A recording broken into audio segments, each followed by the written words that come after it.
تو آپ فرماتے ہیں میری نظر میں سب سے بڑا مجاہدہ چلا جہاد علم حاصل کرنا اور اس پر عمل کرنا ہے، اس سے بڑا چلا کوئی نہیں۔ یہ چلا لگائیں، آپ کریں، عمل والی زندگی گزاریں، بدعملی والی، جتنا سیکھیں اس پر عمل کریں۔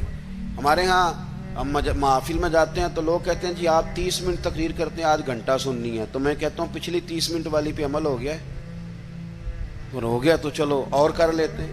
باقی یہ ہے کہ یہ تو آپ کو عمل کے لیے دین سیکھنا تھا، جتنا آپ عمل کریں گے۔ سید دیدار علی شاہ صاحب محدث الوری رحمۃ اللہ علیہ، اعلیٰ حضرت کے خلیفہ ہیں، وہ کہتے ہیں کہ میں دوست تھا صدر الافاضل سید نعیم الدین صاحب مراد آبادی کا۔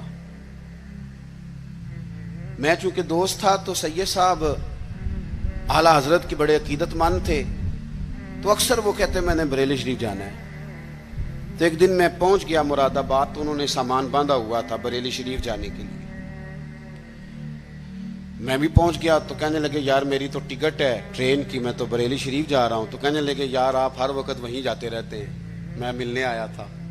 تو کہتے ہیں مجھے کہنے لگے حضرت صدر الافاضل سید دیدار علی شاہ صاحب سے کہ چل آپ تمہیں بھی لے چلوں، دونوں سادات ہیں، دونوں دوست ہیں۔ کہنے لگے میں نے نہیں جانا، سنا ہے وہ طبیعت کے ذات کے پٹھان ہیں تو طبیعت کے سخت ہیں، میں نہیں جاتا۔ کہتے ہیں انہوں نے میرا ذہن بھی بنایا، کوشش بھی کی، ذہن سازی کی، خیر میں تیار ہو گیا۔ جب ہم بریلی شریف پہنچے تو عصر کی نماز کی آخری رکعت چل رہی تھی، تو فاضل بریلوی کی طرف اشارہ کر کے کہنے لگے وہ دیکھو اعلیٰ حضرت بھی صف میں ہیں۔ تو مجھے کہنے لگے میرا وضو ہے، صدر الافاضل بھی نماز میں شامل ہو گئے، میں نے وضو کرنا تھا۔ کنویں پہ ایک طالب علم مدرسے کا پانی نکالے وضو کے لیے تیار تھا، میں نے جلدی سے پانی آگے بڑھ کے لیا۔ تو مجھے کہنے لگا بابا جی پہلے پوچھ تو لیں۔ تو میں نے کہا شاید کسی طالب علم کی ڈیوٹی ہے، کیونکہ آپ کو پتہ ہے اللہ خیر کرے کچھ لوگوں نے مدرسے بنائے ہی اس لیے ہیں کہ طالب علم نوکری کریں گے۔ اللہ اکبر، اتنا کام کرایا جاتا ہے معاذ اللہ۔ اگر ان سے کہا جائے کہ آپ کا شہزادہ نور بھی باہر نکلے، میں نے تو اب دوستوں سے کہا تقوی کا معیار بھی بدل دو۔ پہلے کہتے تھے نا جی ہم نے کبھی مدرسے کی روٹی نہیں کھائی، میرے خیال میں تقوی یہ ہے کہ کھایا ہی مدرسے کی کرو، پتہ چلے بچے بیچارے کیا کھاتے ہیں، یہی کھاؤ تاکہ تمہیں سمجھ آئے۔ آپ یہ اپنے مزاج بدل کے دیکھیں کہ یہ اگر تو آپ اور آپ کے بچے بھی کھا سکتے ہیں تو ٹھیک ہے، پھر یہ کون سا معیار ہے بھائی؟ آپ کہتے ہیں میں نے کبھی کھائی نہیں، وہ کھانے والی ہے ہی نہیں، وہ آپ کے کھانے والی ہوتی تو ضرور کھاتے، الا ماشاءاللہ آمدام برسر مطلب۔ فرماتے ہیں طالب علم سے کہا پانی، تو کہنے لگا جی نہیں میں، آپ نے پوچھا ہی نہیں، تو میں نے کہا چلو اجازت دے دو۔ تو کہنے لگے حضرت صاحب میں نابالغ ہوں، اپنی مرضی سے بھی اپنی چیز کسی کو نہیں دے سکتا۔ کہتے ہیں مجھ پہ چوٹ لگی، میں نے کہا یہاں علم نہیں پڑھایا جاتا، علم کا فیض بھی دیا جاتا ہے۔ یہ انداز